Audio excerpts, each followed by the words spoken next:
గురుచైత్ర పారాయణం శ్రీ గురుచైత్ర అధ్యాయం 29. ఓం శ్రీ గణేశాయ నమః. శ్రీ సరస్వత్యై నమః. శ్రీ గురుభ్యో నమః. నామధారకుడు సంతోషించి శ్రీగురుడు స్వయంగా భస్మహత్యాన్ని ఏమి వివరించారో సెలవీయండి అని కోరాడు. అప్పుడు సిద్ధయోగి ఇలా చెప్పారు. త్రివిక్రమ భారతి ఆ ప్రశ్న వేయగానే శ్రీగురుడు సంతోషించి ఇలా వివరించారు. పూర్వం కృతయుగంలో వామదేవుడనే మునీశ్వరుడు జీవన్ముక్తుడై ఆత్మానందంలో తేలియాడుతుండేవాడు. ఆ ముని జడలు నారబట్టలు ధరించి వంటి నిండా విభూతి పూసుకొని అక్కడక్కడ సంచరించి చివరకు నిర్మానుష్యముగా ఉన్న క్రౌంచారణ్యంలో నివసించసాగారు. ఆ అడవిలో ఒక బ్రహ్మరాక్షసుడు కనిపించిన ప్రాణినెల్లా చంపి తింటూ ఉండేవాడు. వాడు ఈ మునిని చూచి ఆయనకు మృంగతలచి ఆయన మీదకొచ్చాడు. ఆ ముని నిర్లిప్తుడుగా చూస్తుండిపోయాడు. అతడు చంపడానికే ఆయనను త్రాకగానే ఆయన శరీరం మీద భస్మమంతా అతని ఒంటి మీద అంటుకున్నది. వెంటనే ఆ రాక్షసునికి పూర్వజన్మ స్మృతి కలిగింది. ఈ ప్రపంచంలో ఏదైనా లభిస్తుందేమో కానీ సత్పురుషుల దర్శనం లభించడం ఎంతో కష్టం. అన్ని ఘోరపాపాలు చేసిన ఆ రాక్షసునికి కూడా ఆ ముని యొక్క స్పర్శ తగులగానే అతని హృదయం శాంతించి విశేషమైన జ్ఞానము ఉదయించింది. అతడు ఆ మునిశ్రేష్ఠుని పాదాలపై పడి, గురోత్తమ, నీవు సాక్షాత్తు భగవంతుడవు. మీ కటాక్షం వల్ల నా పాపాలన్నీ తొలగిపోయాయి. నా పాపపు తలంపులన్నీ ఆగిపోయాయి. నన్ను రక్షించు అని వేడుకున్నాడు. అప్పుడు వామదేవ మహర్షి, నీవెవడవు? నీవి అడవిలో ఎందుకు ఉన్నావు అని అడిగాడు. ఆ రాక్షసుడు నమస్కరించి ఇలా చెప్పాడు. స్వామి, మీ దయ వల్ల నాకు పూర్వజన్మలన్నీ గుర్తొచ్చాయి. నాకు 25 జన్మల క్రిందట ఉత్తమమైన జన్మ లభించింది. అప్పుడు నేను దొజ్జేయుడు అను పేరు గల యవనరాజును. అప్పుడు నేను ఎన్నో పాపాలు చేసి ప్రజలకు ఎన్నో బాధలు కలిగించాను.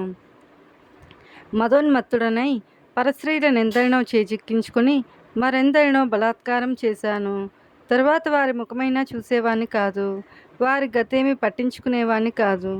ఒకప్పుడు వాళ్ళందరూ కలిసి నాకు శాపం ఇచ్చారు. అయినా నేను లెక్క చేయక తప్ప త్రాగి ఇంకెందరినో భ్రష్టలను చేశాను. చివరకు నాకు క్షయరోగం వచ్చింది. అప్పుడు నన్ను శత్రురాజులు జయించి నా రాజ్యం ఆక్రమించుకున్నారు. అప్పుడు నేను ఎన్నో కష్టాలు పడి చివరికి చనిపోయాను. తరువాత 10,000 సంవత్సరాలు నరకంలో ఘోరమైన బాధలు అనుభవించి తర్వాత 100 సంవత్సరాలు పిశాచమై సంచరించాను. తరువాత జన్మలో పులిగా జన్మించాను.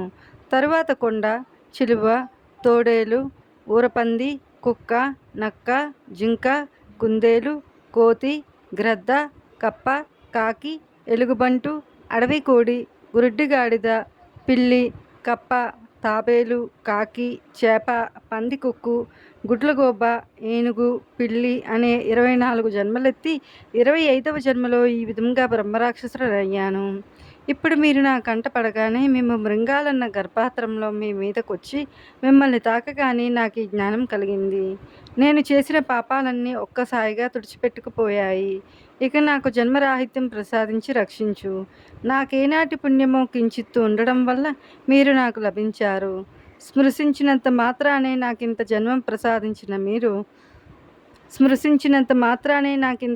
ప్రసాదించిన మీరు నిశ్చయంగా పరమేశ్వరులే. కానీ నా వంటి నికృష్టుడికి ఇంతటి జ్ఞానం ఎలా కలిగిందో తెలుపండి అని ప్రార్థించాడు. అప్పుడు వామదేవుడు, ఇది నా మహిమ కాదు, నా వంటి పైనున్న భస్మ యొక్క మహిమ. దాని మహత్యం పూర్తిగా తెలుసుకున్నవాడే లేడు. సాక్షాత్తు పరమేశ్వరుడే దాన్ని దయిస్తాడంటే దాని మహిమ వేరే చెప్పాలా? అందుకు ఒక నిదర్శనం చెబుతాను. పూర్వము కర్మభ్రష్టుడు, దురాచార్యుడు అయిన ఒక ద్రవిడ బ్రాహ్మణుడు ఉండేవాడు.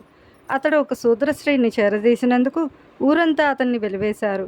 చివరికి అతని తల్లిదండ్రులు కూడా అతన్ని చేరనివ్వలేదు.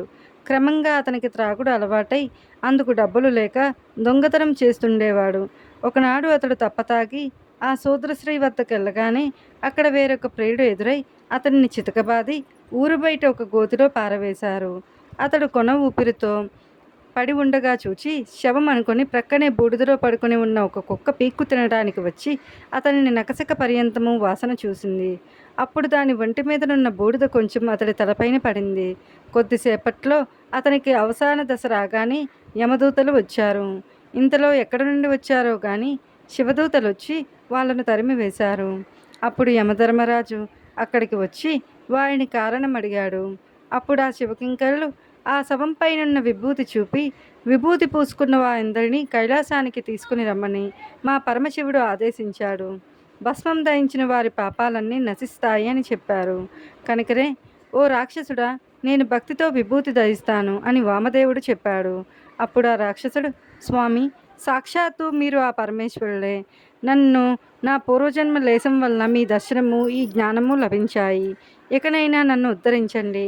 అంతటి మహత్యం గల ఆ భస్మాన్ని ఏ విధంగా ధరించాలో వివరించండి అని వేడుకున్నాడు. వామదేవుడు ఇలా చెప్పాడు. ఒకప్పుడు శివుడు తన గణాలలో కలిసి క్రీడించడానికి మందర పర్వతానికి వచ్చాడు. అచ్చటికి ఇంద్రాది దేవతలు, గంధర్వులు, యక్షులు, కింపురుషులు, సిద్ధులు, సాధ్యులు, వశిష్ఠ, వారదాది ఋషులు, నారదాది ఋషులు, బృహస్పతి మొదలగు వారందరూ చేరారు. అప్పుడు వారి మధ్య సింహాసనం మీద శివుడు కూర్చున్నాడు.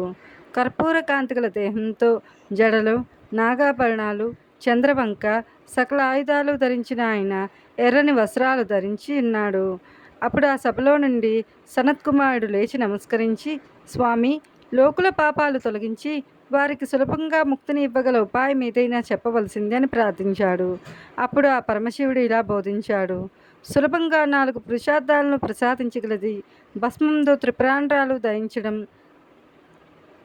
భస్మం కోసమని సంకల్పించి గోమయం సేకరించి దానితో హోమం చేయాలి. అలా చేయగా వచ్చిన భస్మాన్ని సద్యోజాతం అనే మంత్రంతో చేతిలోకి తీసుకుని అగ్నిరిత్య అనే మంత్రంతో అభిమంత్రించి మానసోక్త అనే మంత్రం చదువుతూ దానిని బొటన వేలుతో నలిపి త్రయంబకం అని చెబుతూ శిరస్సును ధరించాలి. తరువాత త్రయాయుషం జమతగ్నే అనే మంత్రాలలో త్రిపుండ్రాలు ధరించాలి. ఆ మూడింటిలో ఏ రేఖ కూడా కనుపొమ్మల కొనలు దాటకూడదు. ఆ రేఖలలో మొదటిది, చివరిది, మధ్యమ, అనామిక అనే వేలతో అద్దుకున్నాక అప్పుడు బొటన వ్రేలుతో కుడివైపు నుండి ఎడమ ప్రక్కకు మధ్య రేఖ దిద్దుకోవాలి. వీటిలో మొదటి రేఖకు అకారము వర్ణము, గార్హ పత్యాగ్ని, భూతత్వము, రజోగుణము, ఋగ్వేదము, క్రియాశక్తి, ప్రాతః, సదనము, బ్రహ్మదేవత. రెండవ రేఖకు ఉకారము వర్ణము, దక్షిణాగ్ని, ఆకాశతత్వము, యజుర్వేదము, మధ్యాందిన, సవనములకు సంకేతము, ఇచ్ఛాశక్తి, విష్ణుదేవతకు చిహ్నము. మూడవ రేఖకు మకారము, ఆహవనీయాగ్ని, సత్వగుణము, జ్ఞానశక్తి, తృతీయ సవనము, శివునికి సంకేతము. ఇలా భావించి త్రిపుండ్రము ధరించాలి. ఈ రీతిన భస్మం ధరించిన ముముక్షువులకు ముక్తి లభిస్తుంది. మిగిలిన వారికి వారి కోరిన పురుషార్థాలు లభిస్తాయి. కనుక 4 ఆశ్రమాలకు చెందినవారు భస్మం ధరించాలి. దానివల్ల పాపాలు నశించి పుణ్యం చేకూరుతుంది. ఈ విధానం తెలియకపోయినా సంపూర్ణమైన విశ్వాసంతో భస్మం ధరించినా చాలు, పాపాలన్నీ నశిస్తాయి. భూమిపై ఉన్న తీర్థాలన్నింటిలో స్నానం చేసినంతటి పుణ్యము, మంత్రాలన్నీ అనుష్ఠానం చేసిన ఫలితం లభించడమే కాక ఇతరులకు కూడా ఉత్తమ గతి లభిస్తుంది. వ్యాధి భయం తొలగి దీర్ఘాయువు, ఐశ్వర్యము, జ్ఞానము లభిస్తాయి అని శివుడు చెప్పారు. కనుక ఓ రాక్షసుడా, ఈ భస్మం వల్లనే నీకిట్టి జ్ఞానం కలిగింది అని చెప్పి కొంచెం భస్మం మంత్రించి వామదేవ మహర్షి ఆ రాక్షసుడికి ప్రసాదించాడు. దాన్ని ధరించి ఆ రాక్షసుడు ముక్తుడై మహర్షికి ప్రదక్షిణము, నమస్కారము చేసి స్వర్గానికి వెళ్ళిపోయాడు. వామదేవుడు త్రిమూర్తి అవతారము. జీవులను ఉద్ధరించడానికి మానవాకృతిలో భూమిపై సంచరిస్తూ ఉంటారు. ఈ భస్మ మహిమ గురించి సౌనకాది ఋషులకు సూత మహాముని కూడా చెప్పారు. శ్రీగురుడు వివరించి చెప్పిన భస్మ మహిమ గురించి విని త్రివిక్రమ భారతి ఆయనకు నమస్కరించి తన ఆశ్రమానికి వెళ్ళిపోయారు. శ్రీదత్తాయ గురవే నమః. శ్రీ శ్రీపాద శ్రీ వల్లభాయ నమః. శ్రీ నరసింహ సరస్వత్యై నమః. గురుక్షేత్ర పారాయణం అధ్యాయం 29 సమాప్తం.